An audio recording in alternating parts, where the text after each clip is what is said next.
বাচ্চারা বায়না ধরছে চিকেন খাবার জন্য আমি চিকেন পপকর্নের মতো একটু ওদেরকে ভেজে দিতেছি। আমি জানতাম না, তো সাইডে পাশে হইতেছে একটা আঙ্কেল, উনি হইতেছে ইফতারি দিয়ে গেছে। আর আমার আম্মা মানে আমার মা রান্না করছে বিরিয়ানি, এই যে সালাদ বানাইছে, বিরিয়ানি রান্না করছে। আর আমি মার কাছে কলিজা খাইতে চাইছিলাম, বাড়িতে চলে যাব ওই কারণে, তো মা আমার জন্য কলিজা রান্না করছে।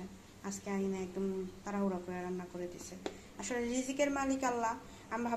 মা ফার্স্টে বলছিল আজকে যায় যদি কলিজা না পাই মা তুমি আসার পরে ঈদের পরে আবার রান্না করে খাওয়াবো, কিন্তু ওই যে বললাম রিজিকের মালিক আল্লাহ পাক।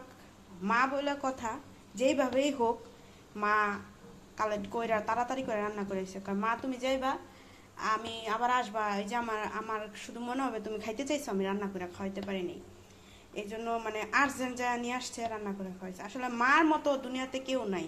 মা তো মানে মা এমন একটা পার্সন, আসলে বললেও কম হবে। আমি এত বড় হয়ে গেছি হিসাবে আমিও সন্তানদের মা হয়ে গেছি।